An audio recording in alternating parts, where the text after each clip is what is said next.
วันนี้นะคะเราจะพาทุกคนมาแยกนะคะต้นนี้มันจะเป็นเหมือนหงสาผสมนะคะบิวสันผสมหงสานะคะแล้วก็มันแตกกอมาแล้วนะคะเราไม่ได้แยกสักทีนะคะเดี๋ยวพาทุกคนมาแยกกันจะเห็นได้ว่ามันแตกขึ้นมาจนแบบ4-5 ใบแล้วนะคะแล้วก็ป้ามองเห็นดูว่าด้านล่างเนี่ยรากเขาก็ออกมาค่อนข้างเยอะแล้วนะคะเดี๋ยวมาดูวิธีการกันข้อควรระมัดระวังนะคะในตระกูลดิเฟนบาเกียนะคะก็คือว่าทุกคนจะต้องระวังยางนะคะอย่าให้ยางเนี่ยโดนผิวหนังนะคะเด็ดขาดเลยเนาะแล้วก็ตัวที่เป็นผิวหนังอ่อนบางนะคะห้ามโดนเด็ดขาดนะคะมาดูวิธีการแยกกันนะคะจะเห็นได้ว่าเราเห็นรากเขาแล้วนะคะเราก็จะตัดเขาออกมานะคะแล้วก็ติดรากมาด้วยนะคะระวังอย่างเดียวค่ะอย่าโดนยางปลายมีดนะคะสะกิดเบาๆเลยตรงนี้ค่ะตรงที่มันเป็นตาไม้ยื่นออกมาแล้วกลิ่นแรงด้วยนะคะบอกเลย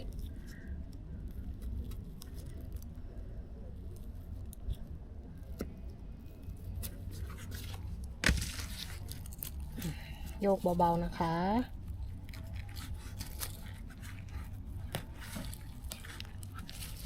ให้ติดรากมาด้วยค่ะชึบ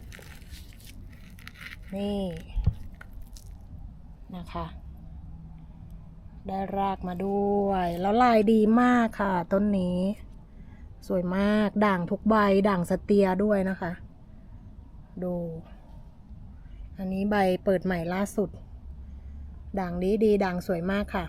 เดี๋ยวมาดูวิธีการปลูกแล้วก็วัสดุปลูกกันนะคะแล้วก็ตัวเดิมเนี่ยเดี๋ยวเราเติมปุ๋ยเติมอะไรบำรุงให้เขาด้วยนะคะเดี๋ยวมันก็จะแตกกอออกมาอีกนะคะทางที่ดีถ้าเกิดว่ามันเลื้อยเป็นท่อนแบบนี้แล้วอะค่ะเราเปลี่ยนภาชนะปลูกก็ได้นะคะคือปลูกลงไปในถาดแบบนี้ก็ได้นะคะวางท่อนไปเลยตาต้นไม้มันจะได้แตกเนาะเดี๋ยวตัวนี้เดี๋ยววางให้แผลมันแห้งก่อนนะคะเราค่อยนำลงปลูกกันไปดูวัสดุปลูกกันค่ะตัวนี้นะคะเดี๋ยวป้อมจะใช้ไม้ดามเขาไว้นะคะเพราะว่าใบเขาค่อนข้างใหญ่แล้วนะคะแต่ว่าลำต้นเขาเนี่ยมันเล็กเนาะแล้วก็เราจะดามเขาไว้แบบนี้นะคะวัสดุปลูกของเขานะคะมาดูกันตัวนี้นะคะเราจะมีมะพร้าวสับนะคะเป็นหลักเลยดูนะคะมะพร้าวสับ1 ส่วนใบกัมปู1 ส่วนแกบหรือเพอร์ไลท์ก็ได้นะคะเพื่อเพิ่มความโปร่งนะคะแล้วก็เป็นมูลไส้เดือนในการเป็นปุ๋ยบำรุงให้เขาเลยนะคะแล้วก็ปุ๋ยมูลไส้เดือนเนี่ยมันไม่มีความร้อนอยู่แล้วนะคะสามารถใช้ได้ในไม้ตัดสดนั่นเองนะคะหลังจากแผลแห้งแล้วนะคะมาทำการปลูกกันได้เลยนะแล้วก็กระถางนะคะวันนี้จะเลือกเป็นกระถางที่มันมีความยาวนิดนึงนะคะเนี่ยค่ะประมาณนี้นะคะเราใช้เป็นกระถาง6 นิ้วนะคะแต่ว่ามันมีความยาวอะค่ะมันเป็นทรงแคบนะคะเป็นกระถางทรงแคบนั่นเองนะคะแล้วก็จัดลำต้นนะคะให้เรียบร้อยนะใช้ไม้ดามไว้นะคะเพื่อช่วยในเรื่องของการประคองต้นนะคะแล้วก็เติมวัสดุปลูกลงไปได้เลยค่ะ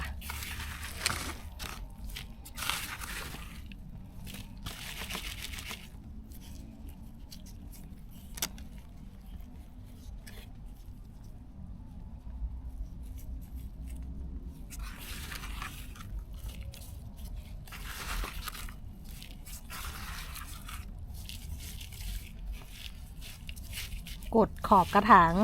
ให้ตึงมือนิดนึงนะคะเพื่อต้นมันจะไม่ได้เอ็นเอียงแล้วก็ล้มนะคะ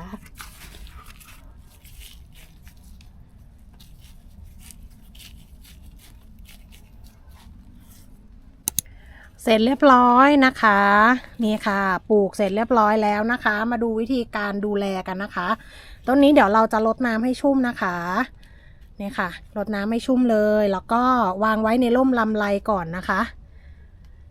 ให้มีการเดินดีของรากก่อนนะคะแล้วก็สังเกตดูว่าต้นไม้เนี่ยอย่างต้นนี้นะคะมันมียอดอยู่ใช่ไหมคะถ้ายอดคลี่ออกมาแล้วแบบตึงแล้วนะคะแล้วก็รากเดินทะลุกระถางแล้วเนี่ยก็เป็นอันว่าต้นนี้แข็งแรงแล้วนะคะประมาณสัก2 สัปดาห์ค่ะในการแบบแยก แยกกอแยกต้นออกมานะคะ ก็สำรวจดูนะคะแดดเนี่ยอย่าแรงไปนะคะช่วงแรกๆเนี่ยเพื่อให้รากมันเดินดีก็วางไว้ในร่มลำไรเท่านั้นก็พอค่ะอันนี้ก็เป็นวิธีการง่ายๆนะคะในการแยกกอต้นออกมานะคะสังเกตคือจริงๆแล้วถ้ามันเล็กกว่านี้มันก็สามารถแยกได้นะคะแต่อันนี้คือป้อมแบบปล่อยเขาไว้เลยเนี่ยจนใบใหญ่ขนาดนี้แล้วนะคะอาจจะมีการแบบใบตกบ้างนะคะถ้ามันร้อนเนี่ยก็สามารถลองน้ำไว้ใต้กระถางได้นะคะอันนี้ค่ะคือมันจะทำให้ใบไม่เฉานั่นเองนะคะช่วงนี้หน้าฝนความชื้นดีนะคะเราไม่ต้องเอาเข้าอบก็ได้นะคะไปลองทำกันดูนะคะในการแยกต้น Dieffenbachia นะคะตัวนี้จะเป็นหงสาผสมนะคะใบสวยๆแบบนี้เลย